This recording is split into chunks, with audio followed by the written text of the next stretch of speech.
I'm with Steve Hallam, who's Stanford B. Hallam of Allison, PA. And let me hear you answer me into this mic so we see if we're picking up your voice. Just speak your ordinary voice, and I'll see if it's volume's up. Go ahead and tell who you are. And I'm Steve Hallam at Allison, a retired miner, retired coal miner. When did you take up wood carving? You told me about it. But... About 1933. All right, let's hold a minute. Okay, we're in your workshop. Can I push this over a little, Mr. Hallam? Yeah. A little further. You've done the panel that we have in the Fairmont Clinic, which is a medical panel I'll ask you about later. You remember, of a clinic? Yeah. And then you did a little statue of a miner standing erect with scenes at the bottom. Yeah. But what we're in your shop now, and you're describing what do you call this work that you've completed now? This is mining from 1890. When the emigrants come over here on this ship, and these are the emigrants. Now you're describing the bottom panel. Yeah, the bottom. Yeah, what is that bottom and panel that's the show? ship that brought the emigrants over. You see it as a sailing ship? And are these the... A sailing ship. What about these people? And these this is figures? the man the old different way carrying their bundles. These The are woman was leading them. a woman in front, Yeah. and immigrants carrying their bundles. On their possessions. shoulders, on their backs, the suitcases and so forth. What is this block of wood we're looking at that you This carved out? block of wood is a walnut found up in Somerset County. And Okay. it's well seasoned. Now, coming from there, what's the next scene Then you're I'll showing? go around. Okay. And this is the little church in the wildwood with the This is a scene in the steeple woods. on with top. This the graveyard of miners' graveyard with the little crosses. This is an accident, and first aid men carrying a man out of the mine, and this is the wife of them weeping. This is the picket line. Do those figures you've stamped in mean anything here? Or? And this is the dates. The dates Looks like 84 and 90 and 22. You mean 22 and 1922? 22 and 33 and 71. What do you mean? And these are the big strikes, The the biggest picket strikes. lines that That's you the big remember, huh? Yeah. Now, in this county, 90 and 94 were big, in this area, big strikes. They was in through the Ohio Valley mostly. Do you remember the 1922 strike Oh yourself? yes, I was in that. I got shot in it. And then the 33 33. was big, and then And this 71. is 71. Okay. And your next scene, that's a picket line scene, okay? That's the picket line. Then this is the 3 cars pulled out of the mine by a mule. That's a mule pulling on wood rail. on a wooden rail. What's below that?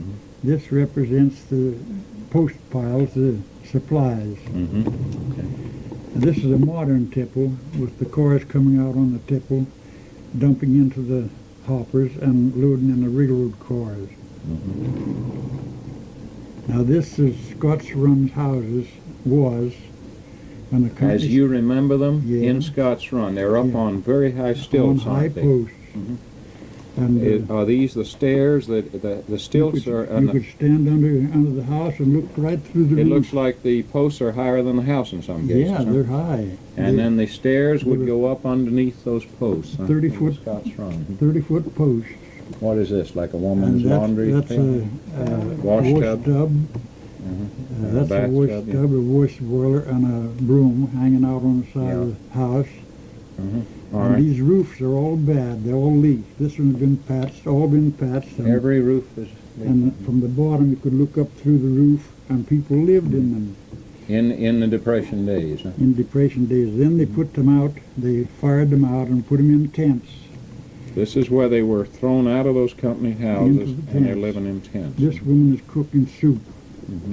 And here's the state cops, the mine, and the militia and the mine guards shooting at the people in the tents. These three figures to the left of the tents. Are shooting at the miners. How do you see these three figures? Who is the man shooting with the This rifle? is the man, state police. All right. And then this was the mine guard, and this was the state militia. Mm-hmm. What's Now- this above on each Now side this- of these ones? This Yeah. lamp Mhm. is the first electric trip lamp that they put out at a Wolf Company. Mhm. These lamp. Now this is the row of lamps that's This is above the row of modern lamps. tipple. This is the candle, the first candles used in mining.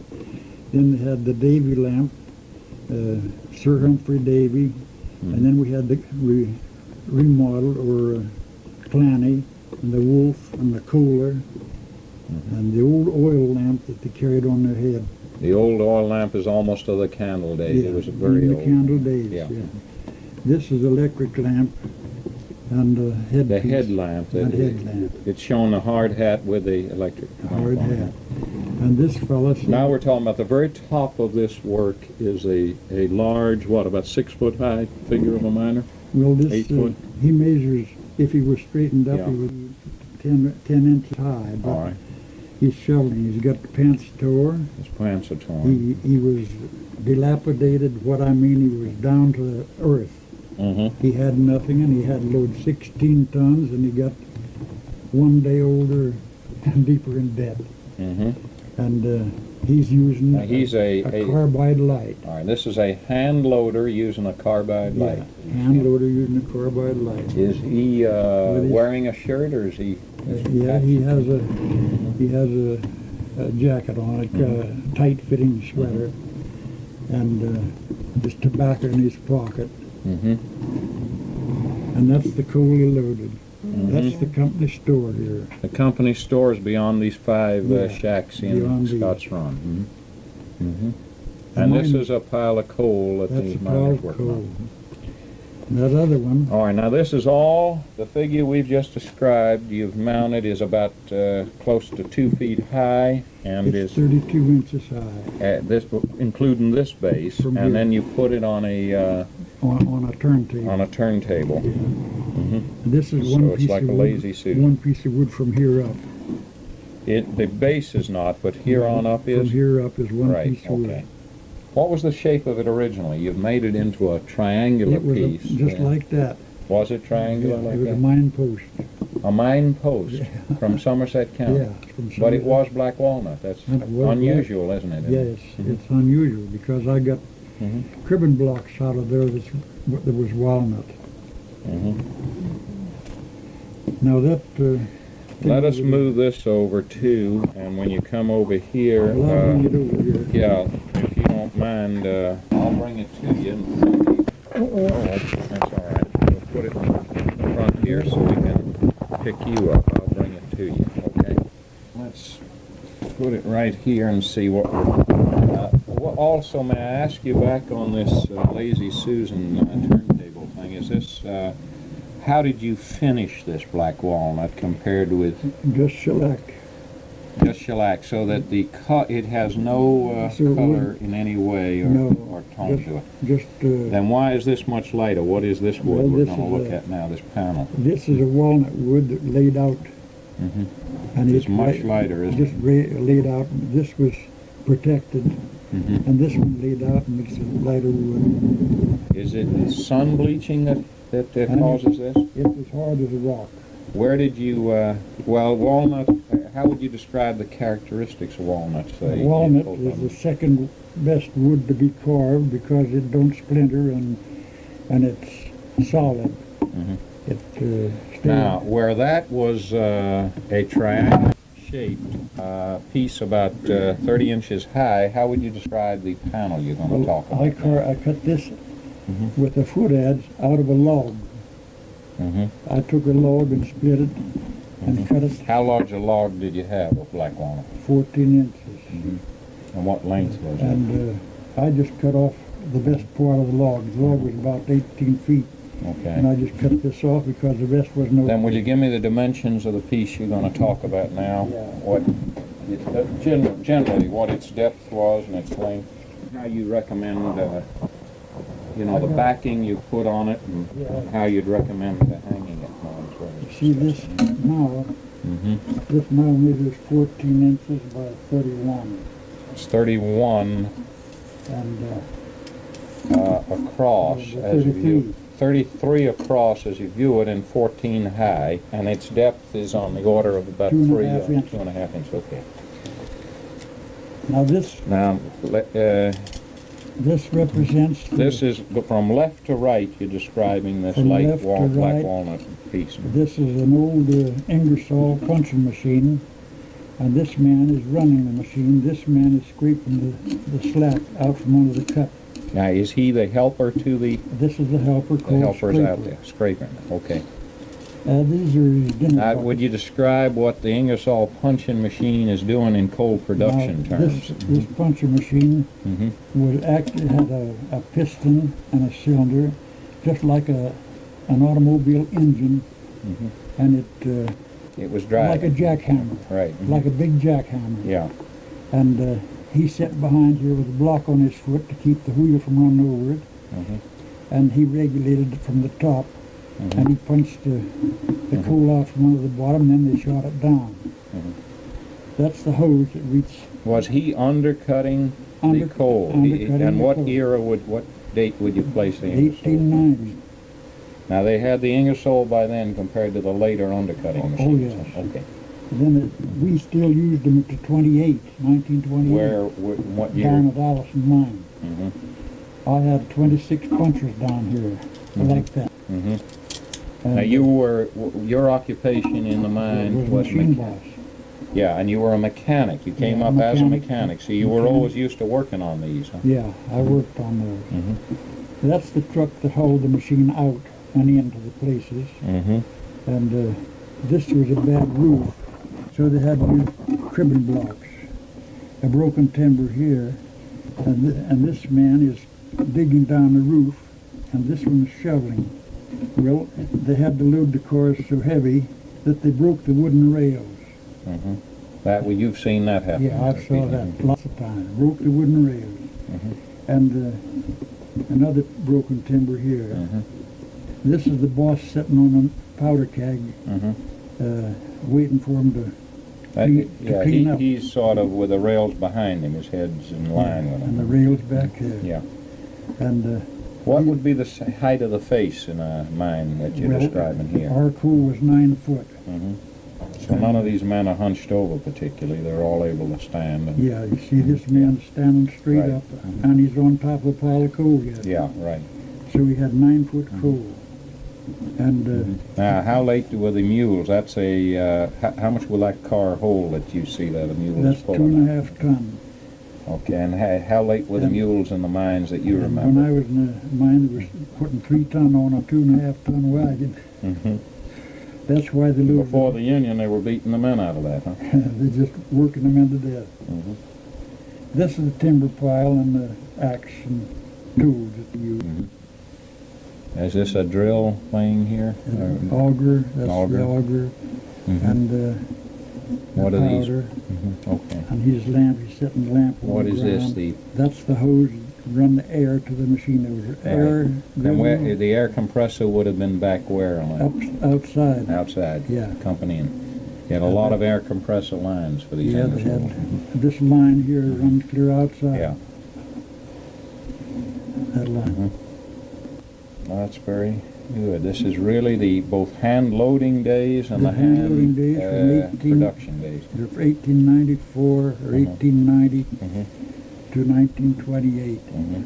And Now, I- because only some people will remember you that would have to be old timers, would you mind telling again what you told me about your mining experience, who your father was, when you first went in the mines? well, I started to work in the mine when I was 11 years old. You were born in what year? I was born 1890, Mm-hmm. 1889, 1890. We never were satisfied with that because I couldn't prove it. Yeah. What did Medicare say finally? They said 1890. Okay. So, anyhow, I started to work in the mine at 11 years old. I was a trapper boy. Mm-hmm. And I opened the doors for the mules and driver to come out and to go in. I shut the door for ventilation. Mm-hmm. Then they put me on a mine ventilation furnace that drawed the foul air out of the mine, but it didn't draw any gas. Wasn't no gas in it. It drawed the foul air out and up the chimney. And finally, they put me on other jobs like pumping, and used a hunky pump. Asked them if they knew about a hunky pump. It was a little barrel with a pipe on the bottom. The barrel was sitting up high, and a pipe on the bottom that led out to where they wanted to run the water, and they dumped the water in the barrel and it run out. That was a hunky pump. Then they gave me a to-me-to-you pump. 2 men push and pull pump. And that pumps the water. Finally they give me motorman, and I run the first air motor. When do you think that was? That was in 1907. What mine about? And Jamison 8. Jamison number 8 at Farmington. Yeah. Did you begin in that mine? Sir? Your father was in that mine, and you began in that mine? My father was mine foreman at that time. And then in 1907, that's when they had that explosion over at Monongah. Then I decided I'd go to company store for a little while. After that? After I helped over there. You brought out a lot of the bodies? Yeah, I brought out a good many. And father and I went in, and then we had an explosion at Jamison 8 that killed 7 men. But you went back to work after you left the store? Went back to work. Killed 7 men. Then I quit again. And I went to meat cutting for another year. Finally they sent me to Kentucky, and I went to the mines there. So I didn't like the low coals. They had some low coals, and I come back to Jamison's in George's Creek. And you went over to Maryland to George's Creek? Huh? No, George's Creek owned it. It was a Lonaconing company that owned it. Yeah. And they... Where was it located? Jamison 8. Yeah. 7, 8, and 9. I worked at 7, 8, and 9. Now? And that was up to 13. 1913. Yeah. I finished up 13 there. And 14 they shipped me to the Rainey Company. Where? At Mount Braddock. And they shipped me to Rainey Company. Came into Pennsylvania country. Put me in a machine shop. I was in the machine shop a little while, and they sent me to Allison as mine mechanic and machine boss. Well, I worked then from Allison. I went over to Pit Gas, and I worked till 52. And I worked the mine out. In fact, you retired what year? Yeah, I took the coal in 52. I took the coal, all the coal out of Allison, Royal, Revere, Stewart. You closed all of those down? I closed them down one at a time as I worked at the different places. Pulling pillars and everything else coming back? I took it all out. So I saw the coal removed from all these places, and I saw it removed from Allison, the last And coal. you saw the mines closed at each place? All the mine closed. I saw it removed from Pit Gas and closed up that. So that's why I retired a year in advance, because there was no more coal. Yeah. Would you tell again how you got into art and wood carving, because you're an extensive artist now, and how the Depression, you remember what you told me, how things happened to now nickel in the I picked up a stick in 1933, and I had a sharp knife, and I started whittling. I made something I liked, so I just kept on whittling. So when the wife died and finished, I wanted to get a picture of this place because I had to come back. Of Allison? Yeah, I wanted a picture of Allison. Right. So I carved a picture of Allison on wood. Then I molded it, and I've been carving ever since. And I carved everything from a pair of pliers out of a toothpick to a totem pole 30 feet high, and I made 17 totem poles. I made them in Illinois and all over this country. You've been exhibited in many places, haven't you? I've been exhibited at lots of places, on the Rotary clubs and Triangle clubs and all, Kiwanis Club. but I never received a penny out of them. All I got is something to eat, and I could got that at home. Well, then you took up other kinds of art, didn't you? After wood Yeah, carving, what other artists? I paint pictures. I painted all the bridges in Somerset County that I could find, and I paint them with oil colors, or I paint them with watercolors, or I make them in sand. And broken glass, you've used that as well? Broken glass and sand. And I color the sand with diamond dyes or wit or onion peels or whatever happened to, that I get the right color. I got a bunch of it over there. You've had no formal training. You've trained No yourself. training at about all, everything. and I got my education in the mine on a mine car.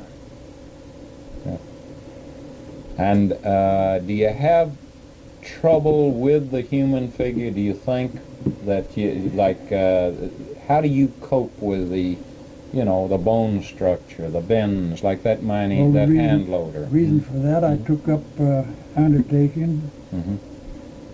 At one time I was an undertaker, and I went through the school in Cincinnati, a school of embalming. I went 2 years at medical school, 6th Street in Vine.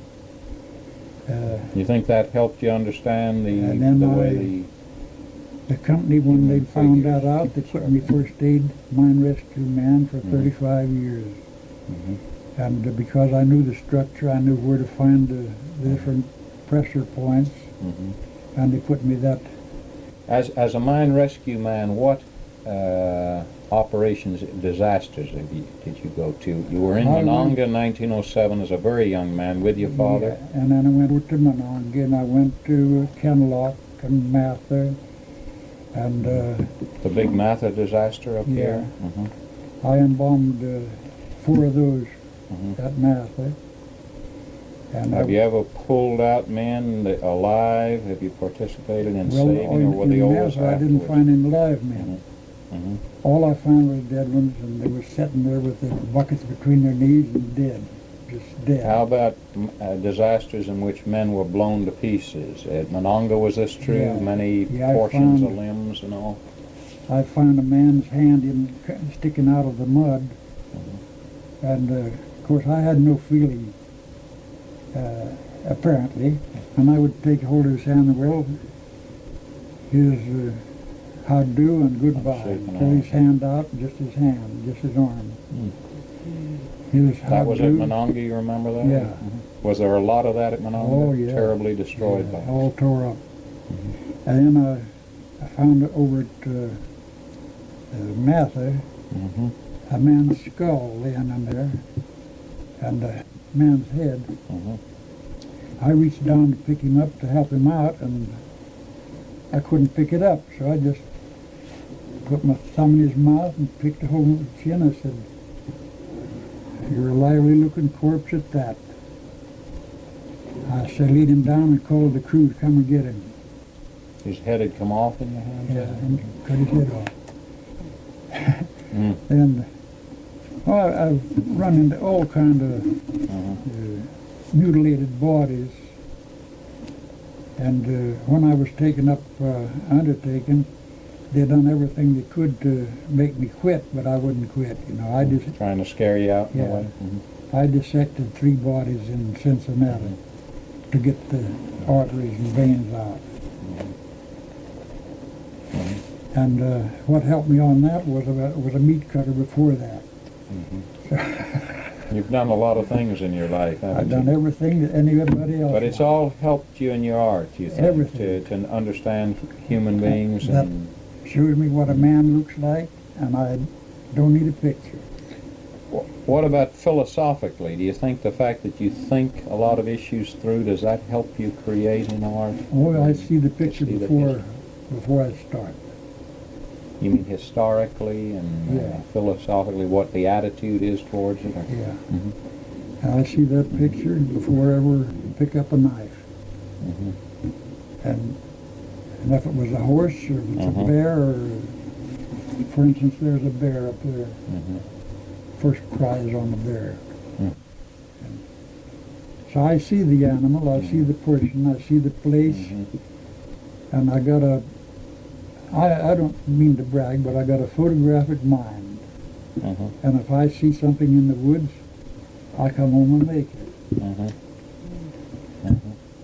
Now this is a big totem figure you have here. Now, That's this about is just 30 inches. something to carve, just a whittle. Mm-hmm. This was a walnut log, Mm-hmm. and Looks I like a pig decided snout I'm almost. going to make a gargoyle out of it. Mm-hmm. Yeah. So I just started chopping with the